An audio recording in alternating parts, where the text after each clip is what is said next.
Lots of frustration inside Florida and Puerto Rico's airports after hundreds of Spirit airline flights were canceled or delayed over the weekend. Hundreds of passengers lined up at the carrier's ticket counters on Monday, waiting to reschedule their flights.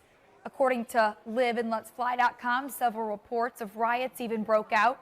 Spirit cited weather and operational challenges as the reason for the cancellations and delays, including staffing shortages. According to Twitter, in San Juan, riots were so intense, some crew members were told to change out of uniform and ground staffing huddling behind those locked doors. They say they're working to find solutions for the affected customers. Spirit was far from the only airline to struggle on Sunday and Monday. American Airlines had canceled 15% of their scheduled trips. There's probably about 500 people in line down there that have been waiting 6 hours in line. 6 hours. It's very upsetting, and I'm not sure how they're going to repay that. They're not even giving new flights. Everybody's just on standby. Yeah, quite the scene there. Well, meantime, health authorities in Santo Domingo started a door-to-door vaccination program against COVID-19 on Monday. According to the government, the plan is to encourage the population to get vaccinated and continue with the process of lifting restrictions. The health brigades head to various parts of the country. From Wednesday to Sunday, they will visit night entertainment centers in Greater Santo Domingo and the city of Santiago. And Guyana's President Irfan Ali is calling on teachers to be responsible and go get vaccinated against COVID-19, saying that the nation's children should not be exposed to unvaccinated teachers. President Ali wants teachers to show leadership and get vaccinated as the government gets ready to open schools in September.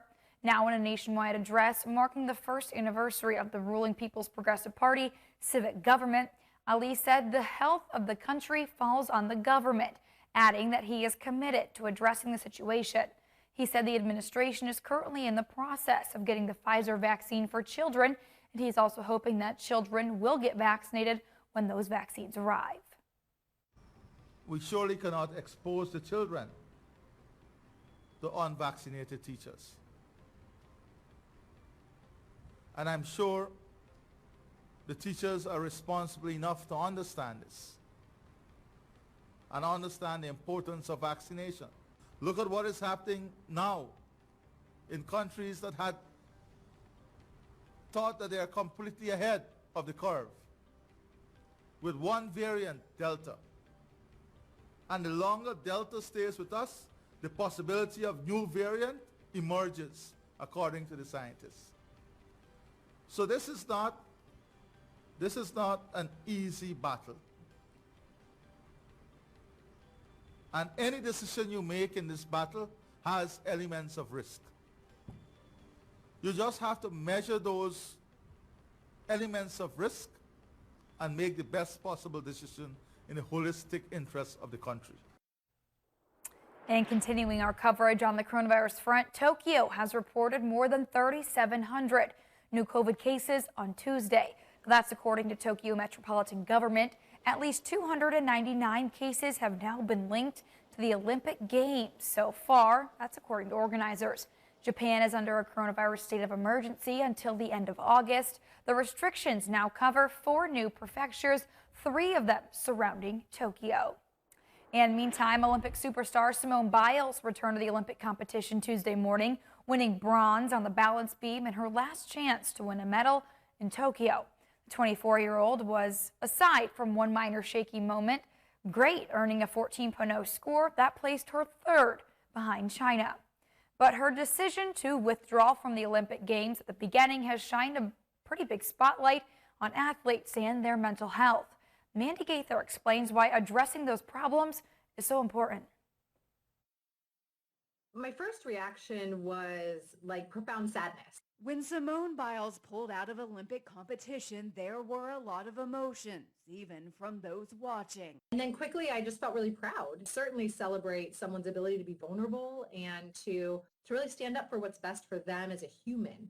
As a sports psychologist at the Ohio State University Wexner Medical Center, Chelsea Day knows athletes experience mental health struggles at the same rate as everyone else. She says competing at any age in any sport can also add to the stresses and pressures of the spotlight. When we think about athletes who are really specializing in their sport and spending a lot of time training and competing, that's time taken away from maybe other things that you and I might do to take care of our mental health and well-being. That's why Day says it's important for athletes to be proactive in attending to their mental health needs so they can thrive. To do that, she says, athletes should have someone they trust to talk to.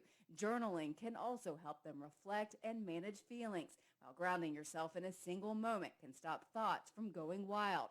So can mindful breathing. What it allows us to do is pull into our body and out of our thoughts, but it also helps to slow down that fight or flight response. With a focus now on Olympic athletes and their well-being, Day says everyone's mental health could benefit. The more we normalize them and their life and their stuff, the easier it is to accept that, we've got it too, all of us.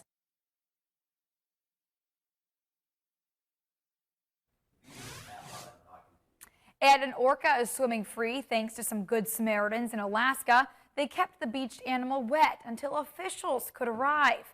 Jeannie Moose reports now video of the rescue is floating across social media.